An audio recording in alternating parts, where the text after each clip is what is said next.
వెంకన్న సన్యాసం. జోగిపురంలో వెంకన్న అనే పేదవాడొకడు ఉండేవాడు. అతనికి భార్య, 2 పిల్లలు, ముసలి తల్లి ఉండటంతో ఎంత కష్టపడినా గొర్రెతోక బెత్తెడే అన్నట్టు సంపాదన తిండికి కూడా సరిపోయేది కాదు.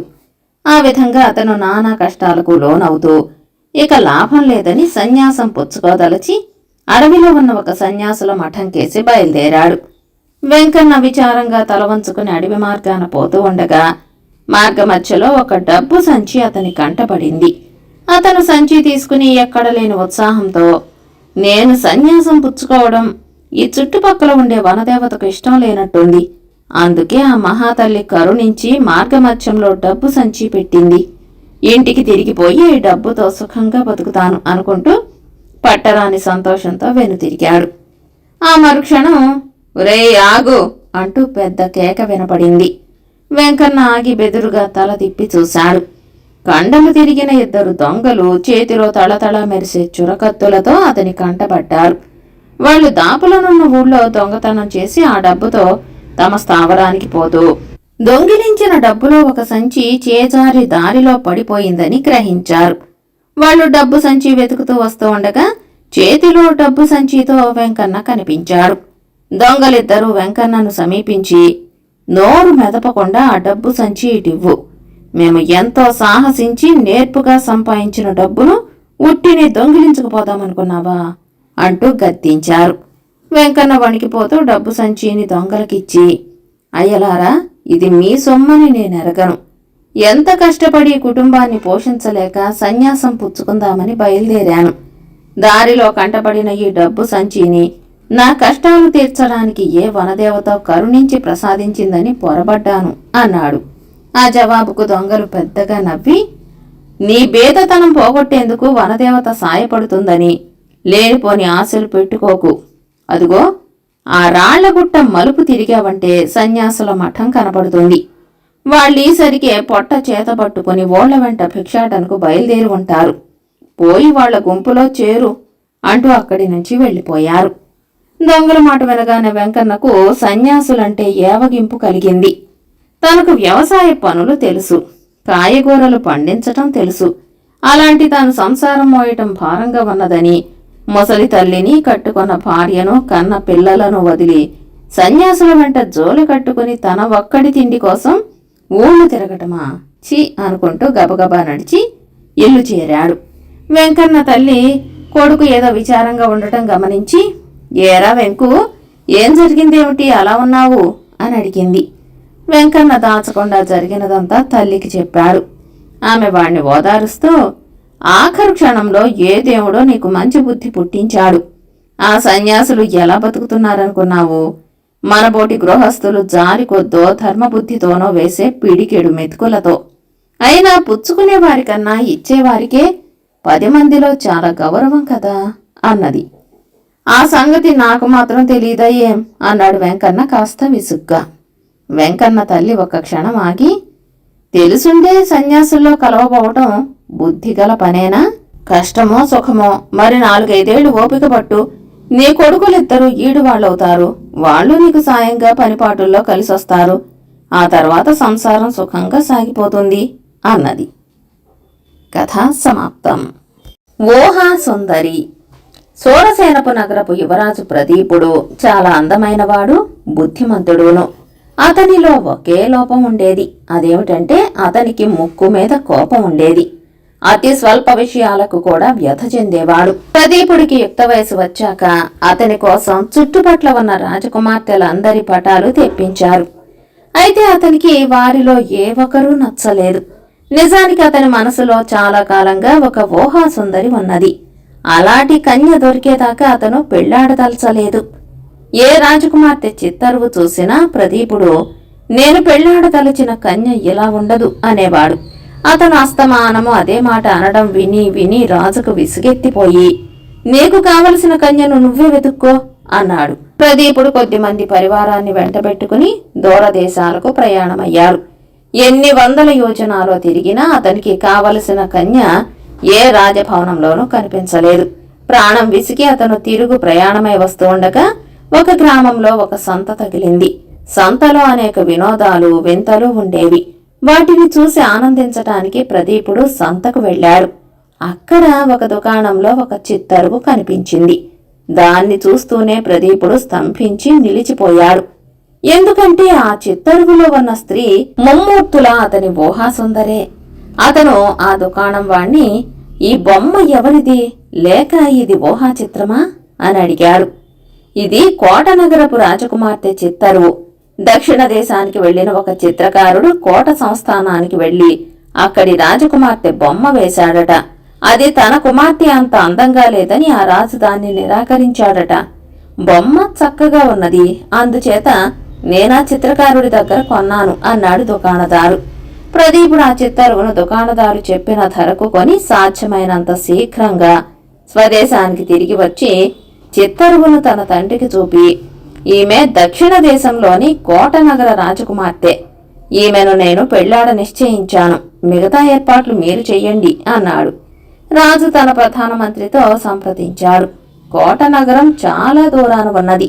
అక్కడికి దూతను పంపి పెళ్లికి వారిని ఒప్పించి ఆ వార్త వచ్చి చేరాక పెళ్లికి తరలి వెళ్లాలంటే చాలా కాలయాపన అవుతుంది.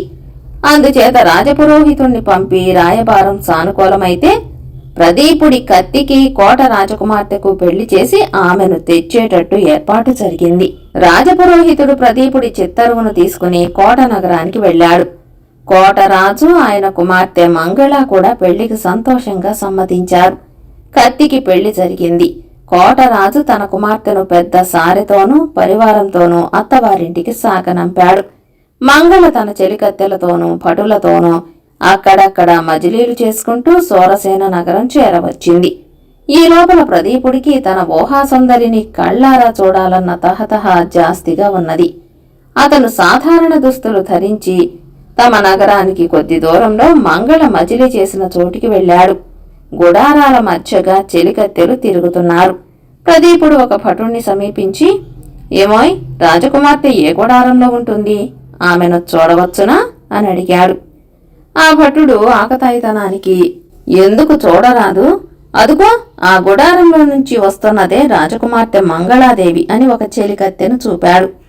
తక్షణమే ప్రదీపుడికి పట్టరాని కోపము విరక్తి వచ్చేశాయి. తనను మోసగించి అవతెనో తనకు అంటకట్టేశారు. కాని ఇప్పుడు తాను చేయగలిగింది ఏమీ లేదు. తన ఊహాసుందరి తనకు దక్కలేదని కుమిలిపోవడం తప్ప. ప్రదీపుడు రాజభవనానికి తిరిగి వచ్చి ఎలాంటి పరిస్థితులలోనూ పగటివేళ తన భార్య తన కంట పడకుండానో, రాత్రివేళ తన శయన మందిరం లోపలగాని వెలుపలగాని దీపాలు వెలిగించరాదని కఠినమైన ఉత్తర్వులు చేశాడు. యువరాజు ఇలాంటి ఉత్తర్వులు ఎందుకు చేశాడో ఎవరికీ అర్థం కాలేదు. అయితే అతను తన భార్యను వరించి చేసుకున్నాడు కనుక ఎవరూ ఆందోళన చెందలేదు. కాని మంగళ మటుకు చాలా ఆందోళన పడింది. తాను చిత్తరువులో చూసినవాణ్ణి కాకుండా మరొక మనిషికి తనను పెళ్లి చేశారేమోనని, అందుకే తన భర్త తన కంటపడకుండా ఉండటానికి ప్రయత్నిస్తున్నాడేమోనని ఆమెకు శంక కూడా కలిగింది. అయితే ఆమె తన భర్త కంటపడకుండా చాటున ఉండి అతన్ని చూడగలిగింది. అంతటితో ఆమె భయం తీరిపోయింది. కాని ఆశ్చర్యం అలాగే ఉండిపోయింది. ప్రదీపుడు రాత్రిపూట కటిక చీకట్లో తన శయన మందిరం ప్రవేశించేవాడు. మంగళ మాట్లాడిస్తే ముక్తసరిగా సమాధానమిచ్చేవాడు. తెల్లవారు గట్ల కటిక చీకటిలోనే బయటికి వెళ్లిపోయి మళ్లీ రాత్రి పొద్దుపోయిన దాకా మంగళ ఉన్న ఛాయలకు వచ్చేవాడు కాడు. రోజు ఇలా జరుగుతుంటే మంగళ భరించలేకపోయింది. తన భర్త ప్రవర్తనకు కారణం ఏమిటో తెలుసుకునేదాకా ఆమె మనసు ముళ్ల మీద ఉన్నట్టు అనిపించింది. అందుచేత ఆమె తన వెంట ఉన్న ముసలి దాసిని సలహా అడిగింది. తల్లి, నీ అందం కోసమే నిన్ను పెళ్లి చేసుకున్నాడని ఇక్కడి వాళ్లు చాలాసార్లు చెప్పారు. అది నిజం కాదేమో మరి. నిజమైతే నీ ముఖం చూడకుండా ఉండటానికి ఇన్ని పాట్లు పడతాడా? అతను పగలల్లా గోశాల వద్ద ఉంటున్నట్టు తెలిసింది. పొరపాటున నువ్వు కనిపిస్తావని భయం కాకపోతే యువరాజైన వాడికి రోజు పశువుల మందల మధ్య ఏం పని? నిన్ను చూస్తే అతను ఏం చేస్తాడో తెలుసుకోవటం అవసరం. అందుకొక పని చేద్దాం. నువ్వు సామాన్య దుస్తులు ధరించి అలంకరణలు లేకుండా నా వెంటరా. పశువుల మందలుండే చోటికి పోదాం. నిన్ను చూడగానే నీ భర్త ఏం చేస్తాడో జాగ్రత్తగా గమనించు. దానితో అతని రహస్యం తెలిసిపోవచ్చు అన్నది ఆ దాసి. మర్నాడు తెల్లవారుజామున ప్రదీపుడు శయన మందిరంలో నుంచి వెళ్లిపోయాక రాజభవనం ఇంకా మాటుమణిగి ఉండగానే మంగళ ఒక పాత చీర కట్టుకుని ఆభరణాలు పెట్టుకోకుండా తల అయినా దువ్వుకోకుండా ముసలిదాసి వెంట రాజుగారి గోశాలలున్న చోటికి బయలుదేరి వెళ్ళింది. అప్పటికే ప్రదీపుడు అక్కడికి చేరాడు. ముసలమ్మ తిన్నగా అతనున్న చోటికి వెళ్ళి, బాబూ, ఈ పిల్లది నా మనవరాలు. వైద్యులు ఉష్ణధారలు తాగించమన్నారు. తమ సెలవైతే అన్నది. ఆమె మాట పూర్తి చెయ్యలేదు. ప్రదీపుడు మంగళకేసి కళ్ళు పెద్దవి చేసి చూస్తున్నాడు. అతని ముఖం వెలవెలపోతున్నది. తన ఊహాసుందరి ఈ ముసలమ్మ మనవరాలా? అతను తన కళ్లను తానే నమ్మలేకపోయాడు. ఏం బాబూ అని ముసలమ్మ మళ్లీ అడిగినదాకా రాజకుమారుడు ఈ ప్రపంచంలో లేడు. ఉష్ణధారలా? తాగించు తాగించు అన్నాడు ప్రదీపుడు తడబడుతూ. మంగళ ఒక ఆవుకు పాలు పితుకుతున్న చోటికి బయలుదేరి వెళ్లబోతూ కెవ్వున అరిచింది. ఆమె కాలులో ముళ్ళు గుచ్చుకున్నది. ఏమైంది అని ప్రదీపుడు ఆందోళన పడుతూ వచ్చాడు. తన ఊహాసుందరి కాలిలో ముళ్ళు విరిగిందని వినగానే అతని కళ్ళు చప్పున చెమ్మగిల్లాయి. నన్ను పట్టుకు నిలబడు అని మంగళను హెచ్చరించి ప్రదీపుడు ఆమె కాలిలో గుచ్చుకున్న ముళ్ళును తానే స్వయంగా తీశాడు. పాలు పితికేవాడి చేత మంగళ 4 ధారలు నోట్లో పిండించుకుని, వస్తాను, సెలవిప్పించండి అన్నది ప్రదీపుడితో. రోజూ వస్తావు కదా, ఈ వైద్యం 40 రోజులు చెయ్యాలంటారు అన్నాడు ప్రదీపుడు. అతని గొంతులో అంతులేని ప్రేమ తొణికిసలాడింది. మంగళ నవ్వి వస్తాను అంటూ ముసలమ్మ వెంట బయలుదేరి ఎవ్వరూ చూడకుండా పక్క వాకిలి గుండా రాజభవనం ప్రవేశించింది. ఆ రాత్రి ప్రదీపుడు పడక గదిలో గాఢాంధకారంలో నిద్రపోతూ ఉండగా మంగళ అతన్ని లేపింది. ఏమిటి, ఏం కావాలి అన్నాడతను చిరాకుగా. అరికాలు బాధ పెడుతున్నది. పొద్దున ఏదో గుచ్చుకొన్నది. దాని మూలంగా పాదం వాచినట్టుంది అన్నది మంగళ. చేసేది లేక ప్రదీపుడు నౌకర్లను కేకపెట్టి దీపం తెమ్మన్నాడు. దీపం వచ్చింది. అతను ఆమె చూపిన పాదాన్ని చూసి, వాపు ఉన్నట్టు లేదే అన్నాడు. వాపు లేదు, నొప్పి లేదు, మీ ముఖం చూద్దామని దొంగ ఎత్తు వేశాను అన్నది మంగళ నవ్వుతూ. అప్పుడతను దీపం కాంతిలో ఆమె ముఖాన్ని తల ఎత్తి చూశాడు. తన ఊహాసుందరి. అతనికి ఆనందంతో మూర్ఛ వచ్చినంత పనయ్యింది. మర్నాటి నుంచి యువరాజు గారు పగలల్లా అంతఃపురం నుంచి కదిలేవాడు కాడు. అతని శయన మందిరం దీపాలతో దేదీప్యమానంగా వెలిగిపోతూ ఉండేది.